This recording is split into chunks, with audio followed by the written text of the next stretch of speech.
Welcome to Stealing from Wizards Volume 1, Pickpocketing, by R.A. Consul, read by the author.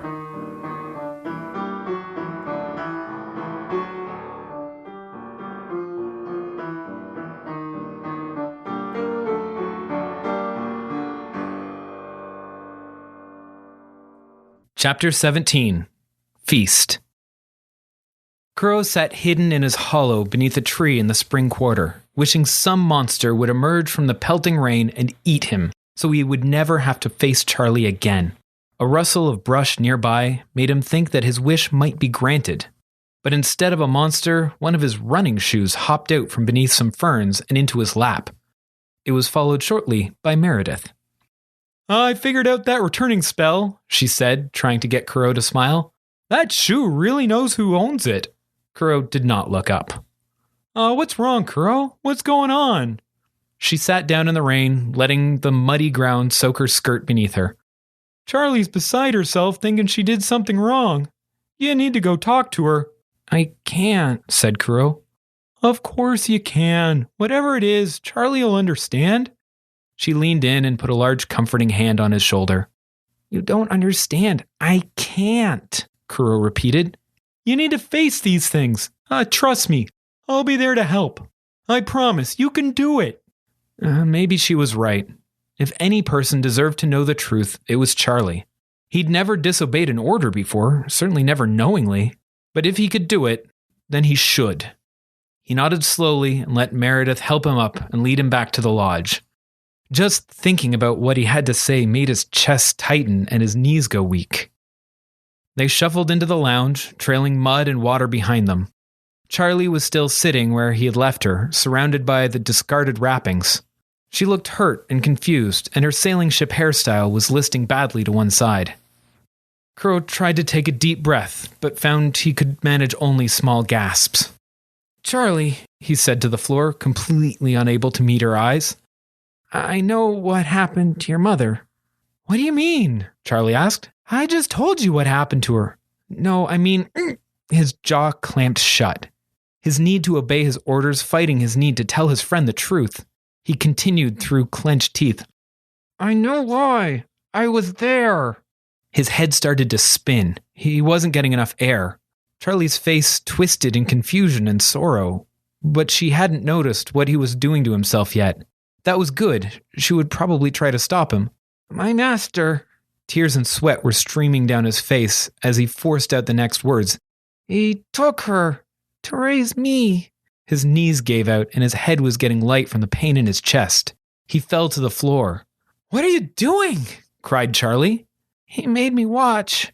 He could feel his heart slowing, a single beat a second. "When he killed her." His vision was growing dark. "My master was Phineas Hearn," Kuro confessed, and everything fell to silence and darkness. He woke in his own bed. Had it been a dream? His head ached and his body felt heavy and tired. "How are you feeling?" The worried voice beside him sounded familiar but strange. He looked over to see Ms. McCutcheon watching over him. Her normally stiff face was soft and tired. Her brow was furrowed, but in the wrong direction, making her appear concerned and compassionate rather than angry.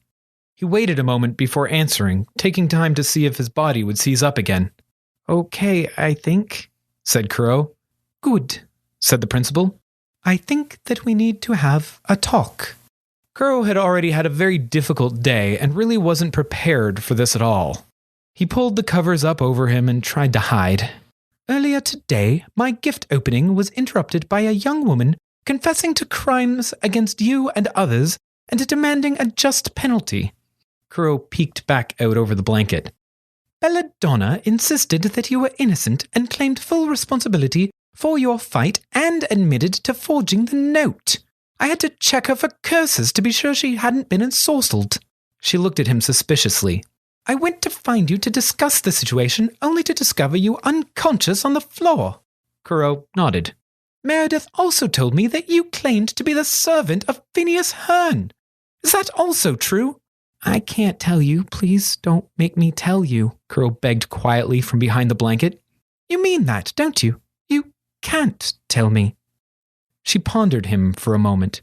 Is that what happened? Did you say something you shouldn't have? I don't know, Kuro muttered.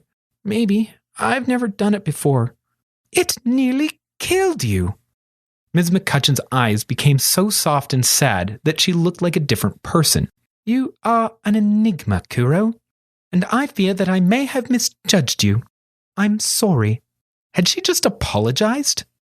Kuro was beginning to suspect strongly that the principal was either drunk or had been replaced by a very poor impersonator. About these other notes, she said, as though coming to a decision just then. I will look into them. Is none of them yours? No, they're not, Kuro muttered, afraid of being accused of lying again. But it's okay, we're sorting it out. A more familiar look of incredulity and suspicion crept back onto her face. Sorting it out how? Nothing will be bettered by more rule-breaking. Oh, no rule-breaking, I promise, Kuro defended quickly. Well, I do prefer it if students can sort out problems on their own. If I had to step in every time there was a conflict, I'd be regarded as a tyrant. Kuro refrained from informing her that she was already widely regarded as a tyrant. If it gets out of hand, though, do come to me. She almost looked as though she was going to put a comforting hand on Kuro, but thought better of it. Now, if you are up to it, dinner is being served. You have a very worried friend waiting for you, and I don't think you will want to miss this dinner. Kuro climbed shakily out of bed and allowed himself to be led to the dining hall, but not before grabbing his new bag. Raucous noise was coming from within the hall, a cacophony of unfamiliar voices all talking at once. Ms. McCutcheon opened the door to a bizarre spectacle. Lining the benches of the dining tables were Luton, dozens of them, some Kuro recognized from serving dinners and cleaning the lodge, but there were many others, young and old. They were dressed in what Kuro guessed to be formal wear, with brilliant feathered caps, intricately woven sashes, and checkered tunics with puffed and slashed sleeves. The women had their mustaches waxed and sculpted into ornate patterns, and the men had braided bows and bells in their beards. They were all standing on the benches, engaging in what appeared to be competitive politeness. "Allow me," one squeaked as it picked up a platter and attempted to serve another. "Oh no, I couldn't possibly. Allow me," another responded, deftly snatching the platter and trying to dish out some food before the duel of propriety could turn against her again. "It's the Luton Solstice Feast," explained Ms. McCutcheon. She had a look of exasperation as she spoke.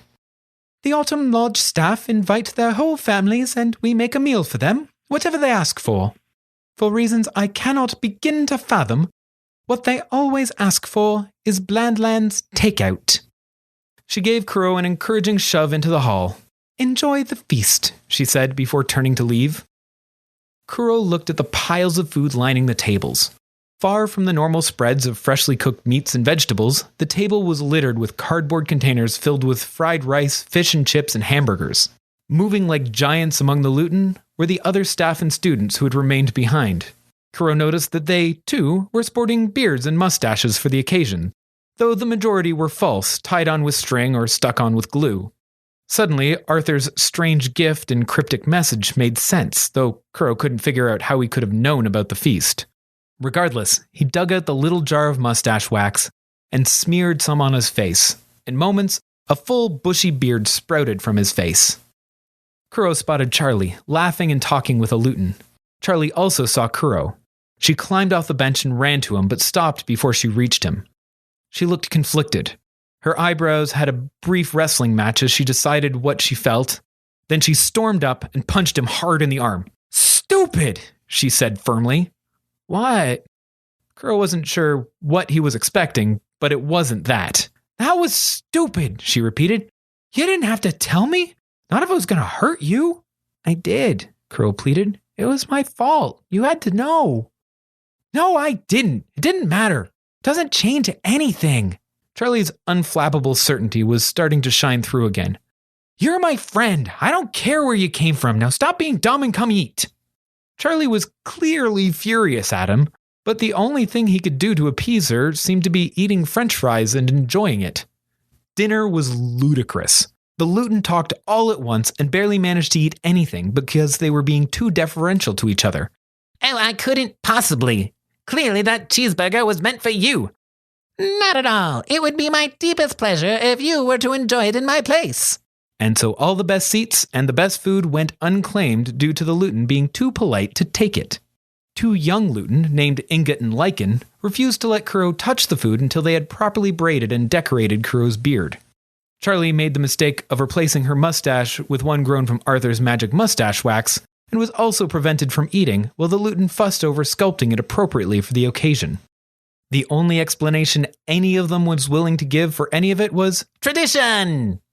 Meredith explained what little she understood between bites of egg rolls, her small handlebar mustache bouncing off her top lip as she spoke. Solstice is New Year's Eve for Luton. They grow their mustaches and beards all year for solstice and shave them off at the first dawn of the new year. It's really rude to show up without one. The Blandlands food is 'cause Luton can't go outside the Vale, so it's a treat to them when they get to eat it. It's a really misleading name, an elderly Luton woman interrupted. She had been walking along the table pouring drinks. Their food is delicious. Would you care to sample some of their finest root beer? She presented a large plastic bottle of fizzy brown liquid to them as if it were the finest of wines. Meredith bowed her head graciously and presented her glass to be filled, while Charlie loudly demanded further explanation. I thought Luton could go anywhere. That's why you deliver the mail, isn't it? You can just go pop and be anywhere you want. Oh, no, dear, not at all, the woman explained while pouring out a small glass for each of them. We can only go places we've been, and never outside the Vale. I wouldn't even believe that the Vale existed if I hadn't seen humans walking through it with my very own eyes. You can't see it? Charlie exclaimed, nearly falling off her chair in surprise. Is there something to see? A neighboring young Luton was suddenly curious. I've heard that humans see water on the other side. Is that true? It's absolutely true. Charlie gathered a bit of a crowd as she started to tell stories about what the Vale looked like and what was on the other side. It quickly became clear to Kuro that Charlie had rarely, if ever, left the Vale. In her tales, cities were clean and idyllic, full of glass skyscrapers with airplanes flying between them. Her oceans were teeming with boat-eating whales and mile-long squid. Not seeing anything to be gained by correcting her, Kuro took the opportunity to eat a cheeseburger and enjoy the clamor of the Luton. He noticed Bella at the far end of the table. She was sitting with the few other Summerhill students. Kuro caught her eye with a wave. He wanted to thank her for returning his shoes. He had mostly forgotten her other offenses against him, now that he had them back. A quick look at her scarred eye reminded him that she probably had not. He smiled weakly at her, but she did not return it. She only nodded slightly and returned to talking with her friends. Kuro wasn't sure what this meant, but he had the sense that she wasn't going to attack him again. Dinner drew to a close, but it took some time for the students to escape the overwhelming niceties of the Luton. They made their way back to the dorms, laden with as many plastic-wrapped snack cakes, sodas, and chocolate bars as they were unable to refuse, and went to bed. The rest of the break passed much too quickly. Kuro and Charlie split their days among exploring, cooking, and homework. They weren't supposed to have any homework. Almost everyone else had finished their assignments before the break. Kuro and Charlie, though, were both slow at writing, so they had a lot of catch-up work, with reports on the lineages of the royal families of the courts and magical field theory. It was terribly boring stuff, but fortunately Meredith was equally bored with her own work and was more than happy to help her juniors with what she claimed was much more interesting subject matter. In the evenings, they practiced magic. Charlie was quite good at it and extremely happy to give Kuro lots of advice. He was making slow but steady progress and could now reliably heat a glass of water beyond tepid, and he very rarely destroyed anything when trying telekinesis. Before bed each night, Charlie read Kuro's book to him. She enacted the daring escapes and harrowing battles of Balthazar Said as he stole ancient treasures from terrifying monsters around the world. Meredith and the other left-behind lodgers joined most nights to watch her bound from couch to couch and duel shadows with a fire poker, all while reading aloud. They had to feed themselves since the Luton fasted after solstice, and weren't too keen on cooking during that time either. Kuro found that he enjoyed his term to help prepare meals. He was actually reasonably good at it, and cooking with all the right ingredients, none of which he had to steal, was a novel experience. Despite their fun and Charlie's unflappable attitude, Kuro worried about her. She acted as though everything were fine, that what Kuro had said about her mother had not bothered her at all. But even though she played, laughed, and complained as normal, Her hand often went to her chest, where the locket hung, to make sure it was still there. Kuro also noticed that when she thought nobody was around, her bluster would fade and she would look very sad and lonely. They had also been working on the returning spell with Meredith. Despite its difficulty, Charlie had a decent handle on it and could make Kuro's shoes walk over to him and his book bag inch its way towards him. But not even Meredith had managed to get it to return an IOU note back to the writer. "Time for some expert advice," Meredith said over breakfast on New Year's Eve. "We're not getting anywhere with the spell we have, and everyone will be back soon. Maybe it doesn't work on paper, or maybe notes just don't know who owns them. I don't know. I'm going to ask Crawley if there are any other spells that might do the trick." Charlie and Kuro celebrated their dwindling hours of freedom as best they could, running through the snow-covered fields around Wertheim, climbing trees to pick fresh fruit near Summerhill, and splashing around in the fountains of the Château du Printemps. As night settled on the last day of December, they were startled by explosions outside. They ran to the windows to see fire dancing in the sky over Avalon. Brilliant red, blue, and yellow flames chased each other above the treetops. Charlie grabbed Kuro and pulled him outside to get a closer look. In the snowy fields outside Wertheim, they found a group of high school students showing off their evocation skills. Charlie added the little balls of light she could conjure to the display. One by one, the other leftover students joined them in the snow, filling the sky with light. The streaks of flame were joined by arcs of lightning, dancing sheets of rainbow colors, and streams of mist that left trails of snowflakes glittering in the moonlight. Soon, their display started to attract teachers. Ms. Crawley and Mr. Oganoff took it as an opportunity to show off and launched a display of their own, trying to upstage each other. Far from the simple evocations of the students, they performed complex spells that required continuous motion and chanting. Ms. Crawley conjured a great soaring bird of smoke and flame, which dwarfed Wertheim and bathed the snow in an orange glow, while Oganoff created a massive dragon of mist, which thundered with lightning and flashed constantly within. De Rigueur provided commentary, mostly noting how the Chinese wizards had mastered enchanting fireworks, and how he had the honor of joining the Emperor for a display during a lantern festival in his youth. It all ended with a startling climax as an enormous white tiger made of smoke and light roared down from the clouds. Students dove for cover as it crashed down on top of them, filling the field with a thick haze. The smoke began to swirl in a tighter and tighter vortex until it coalesced into Principal McCutcheon. Her entrance earned a round of polite applause from the other teachers, while the students picked themselves up off the ground and out of the bushes they had dived into. "Happy New Year, everyone," she said with a tight smile. "It is now past midnight, and I would encourage all students to return to the dormitories." She said it in the typical Ms. McCutcheon fashion, making argument and dissension all but impossible. They shoveled back into their dorms, at first complaining about having to do so, but then moving on to complain about how cold and tired they were from standing in the snow for so long. Kuro was just as tired as the rest of them, but that didn't help him sleep. He had gotten comfortable with Avalon being so empty. The idea of swarms of students returning tomorrow clung to him and crawled through his mind like centipedes chasing sleep away. After hours of restlessness, he decided to give up and raid the kitchen for some leftover solstice treats. As he wandered out of the dormitories, he found that he was not the only one failing to sleep. Charlie was sitting at one of the tables in the lounge, illuminated by a beam of moonlight falling through a half-shuttered window. She had her locket open and was looking at the pictures inside with such sadness that it hurt Kuro's chest to watch. He froze, not sure what to do. Should he quietly retreat and leave her to her thoughts? Or should he try to talk to her? What would he even say? "I'm sorry I stole your mother and got her killed?" Didn't seem like a very comforting way to open the new year. His decision was made for him, though, by a log in the low-burning fire that decided it would be a good time to pop and crack. Charlie's head snapped up, startled by the noise. Seeing Kuro, she quickly stowed her locket and put on a brave face. "Hey," she said brightly. "I didn't know you were still up." "Couldn't sleep," replied Kuro. "I was gonna go see if there were still any Swiss rolls left from Solstice." Neither moved for a while, both wanting to say something, but neither able to. Eventually, the weight of silence became too much, and Kuro managed to ask, "Are you okay?" "Yeah," said Charlie, waving it off as if it were a silly question. "Just thinking." "Okay, I'll let you think," said Kuro, moving towards the kitchen, but wishing he could do more for his friend. He turned to leave, but as he reached for the handle of the door to the dining hall, Charlie spoke. "Kuro, she said in an unusually quiet voice.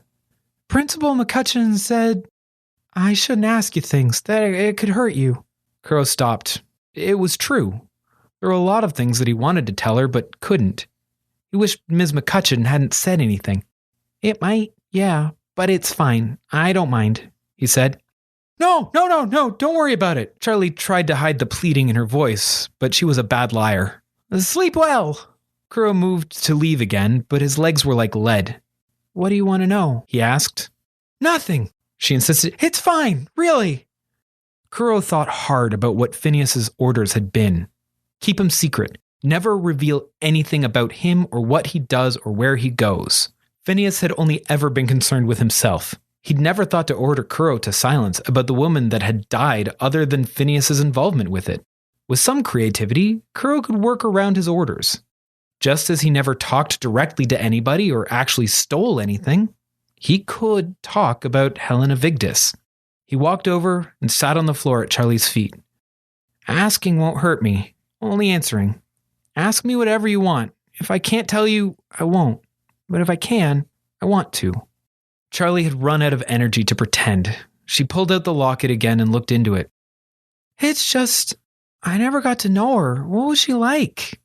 Kuro found that he could tell Charlie that with ease. I don't remember that well, he started, grabbing a warm quilt from a sofa and wrapping himself in it.